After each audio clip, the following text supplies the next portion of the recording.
सम्मानित देशवासियों, मैं ईश्वर ठाकुर, राष्ट्रीय समाजवादी जन क्रांति पार्टी के अध्यक्ष उत्तर प्रदेश वाराणसी से मैं समस्त देशवासियों का हार्दिक स्वागत और अभिनंदन करता हूँ। जैसा कि आप सभी जानते हैं, राष्ट्रीय समाजवादी जन क्रांति पार्टी सामाजिक परिवर्तन को लेकर, राजनीतिक परिवर्तन को लेकर के बहुत ही मजबूत प्लेटफार्म है, जिसके अंतर्गत की बड़ी ही प्रबलता से मैं आवाज उठाता हूं, जो कि आप तक पहुंचता है। मैं आप सभी से अपील करना चाहता हूं कि मेरे वीडियो को पूरी तरह से सुनने के पश्चात आपको प्रतीत होता है कि कहीं इसमें किसी भी तरह की कोई सुधार की जरूरत है, तो आप अपना फीडबैक अवश्य दें। मैं उसे आत्मसात करते हुए अपनी बातों को और प्रबलता दूं, जिससे कि समाज के अंदर एक बेहतर संदेश जाए और अमूल चूल परिवर्तन के लिए मील का पत्थर साबित हो। आइए हम आज चर्चा करते हैं न्याय प्रणाली को लेकर के। न्याय प्रणाली के प्रति अटूट विश्वास हमारे देशवासियों को का रहा है, लेकिन आज कमजोर पड़ता चला जा रहा है। इसके पीछे लॉजिक क्या है, मैं अपने विचारों को शेयर करना चाहता हूं। इसके साथ साथ मैं यह भी बताना चाहता हूं कि जुडिशियली से जुड़े हुए हमारे चेयरपर्सन माननीय न्यायाधीश महोदय हों, अधिवक्ता बंधु हों, हमें उन अधिवक्ताओं से कोई शिकायत नहीं है, उन पीठासीन अधिकारियों से जुडिशियली में कोई शिकायत नहीं है, जो पूरी ईमानदारी के साथ नैतिकता का परिचय देते हुए अपने न्याय व्यवस्था के बेहतर संचालन में सहयोग देते हैं और जनहित में आज उनकी ही वजह से न्यायालय के प्रति विश्वास बचा है। मैं केंद्रित करना चाहता हूं समस्त देशवासियों का ध्यान, विशेष करके उन अधिवक्ताओं को लेकर के, जुडिशियली के अंदर स्थापित चेयरपर्सन को लेकर के और प्रशासन के अंतर्गत स्थापित उन व्यक्तियों को लेकर के, जो कि कहीं न कहीं से अपने दायित्व का निर्वहन में निश्चित रूप से लापरवाही करते हैं, कुंठित होते हैं। साथ ही कहीं न कहीं ऐसा दृष्टिकोण होता है जिससे कि न्याय व्यवस्था सहित हमारा पूरा सिस्टम प्रभावित होता है, व्यक्ति, समाज और देश। आज उनके भ्रष्टाचार के प्रति आपका ध्यान आकर्षित करना चाहता हूं। आइए, फर्जी मुकदमे को लेकर के कोई व्यक्ति जाता है प्रशासन के तौर पर, अगर प्रशासन ने उस मुकदमे को दर्ज कर लिया तब तो सो फार बेटर, अगर नहीं दर्ज करता है तो पूर्व में आईपीसी की धारा 156(3) के अंतर्गत, अब वर्तमान में बीएनएस की धारा 175(3) के अंतर्गत वह जाता है न्यायालय में वाद दायर कराने के लिए। अब बड़ी ही गंभीर और चिंतनीय विषय है, आप सभी का ध्यान मैं आकर्षित करना चाहूँगा। उन विद्वान अधिवक्ताओं का, विशेष करके जो कि नैतिकता के आधार पर अपने वकालत पेशे को करते हैं, जुडिशियली में बैठा हुआ वो चेयरपर्सन माननीय न्यायाधीश के विषय में जो नैतिकता का परिचय देते हुए अपने दायित्व का निर्वहन करता है। वहां पर वाद दायर होने के पश्चात विपक्षी को ये संज्ञान में नहीं दिया जाता है कि वाद दायर करने के लिए एप्लीकेशन मूव किया गया है।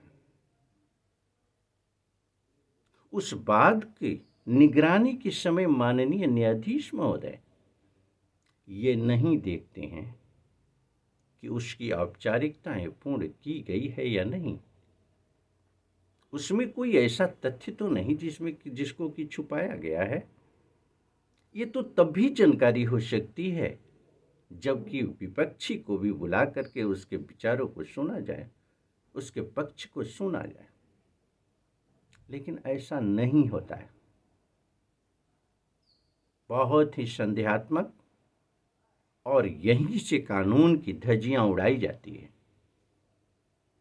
तत्पश्चात निर्देश निर्गत किया जाता है कि जांच के पश्चात सुसंगत धाराओं में मुकदमे दर्ज किए जाएं।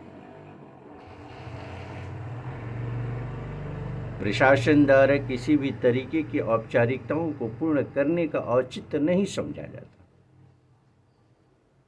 आदेश का अनुपालन करते हुए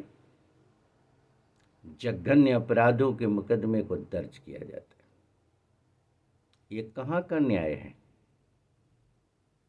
ये कहाँ हमारा कानून जा रहा है? कानून के अनुपालन करने वाले लोग जा रहे हैं। तत्पश्चात तहकीकात शुरू होती है, यानी जांच की प्रक्रिया आरंभ की जाती है। मात्र औपचारिकता, बार्गेनिंग होती है और गलत पुलिस डायरी सहित चार्जशीट की रिपोर्ट होती है। ये जांच का विषय है और इसमें इन्वॉल्व सभी लोगों को, विशेष करके वादी और गवाहों को, जिन्होंने की झूठी रिपोर्ट देते हुए, जिन्होंने की झूठी गवाही देते हुए इसे अंजाम दिया है, इस मुकदमे को स्टैंड किया है, उनका लाई डिटेक्टर से गुजारते हुए, उनका नार्को टेस्ट कराते हुए सच्चाई को सामने लाना चाहिए। न्याय तो यहाँ से होगा, व्यवस्था परिवर्तित तो यहाँ से होगी, व्यक्तित्व का संरक्षण तो यहाँ से होगा, समाज का हित तो यहाँ से होगा, न्यायालय पर विश्वास तो यहाँ से बढ़ेगा और सच्चाई के आधार पर उस केस डायरी की समीक्षा करते हुए, चार्जशीट की समीक्षा करते हुए, वादी के गवाहों को देखते हुए, वादी के बयानों को देखते हुए, विपक्षी के बयानों को देखते हुए, गवाहों के बयानों को देखते हुए एक लाइन पढ़ने की, देखने की जरूरत है। तत्पश्चात निर्णय लेने की जरूरत है। वो दस्तावेज ये बताते हैं कि कहाँ गलत और कहाँ सही हुआ है। अलग से किसी भी तरह की कोई गवाह गुजारने की जरूरत ही नहीं।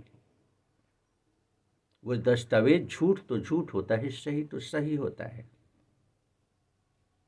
अगर ऐसी परिस्थितियां क्रिएट होती है कि माननीय न्यायाधीश महोदय इस निर्णय तक नहीं पहुंच पाते हैं, लोड लाई डिटेक्टर सहित नार्को टेस्ट निश्चित रूप से होना चाहिए, जिससे कि दूध का दूध और पानी का पानी हो जाए। फिर नियंत्रण होगा क्राइम पर, फिर विश्वास होगा न्यायालय के प्रति, फिर विश्वास होगा शासन और प्रशासन के प्रति। इस विश्वास को कायम करने की जरूरत है और न्याय नैतिकता के आधार पर, संविधान और कानून के आधार पर देने की जरूरत है। मैं अपील करना चाहता हूं, विशेष करके प्रबलता से मैं कहना चाहता हूं, उन माननीय विद्वान अधिवक्ताओं को जो कि इस तरीके के मुकदमे में संलिप्त होते हैं, सुधार लाने की जरूरत है, इससे बचने की जरूरत है। यह आप अपना नुकसान नहीं करते, ये व्यक्तित्व मानवीय मूल्यों की आप हत्या करते हैं। आप समाज के लिए कहीं न कहीं से अभिशाप का काम करते हैं।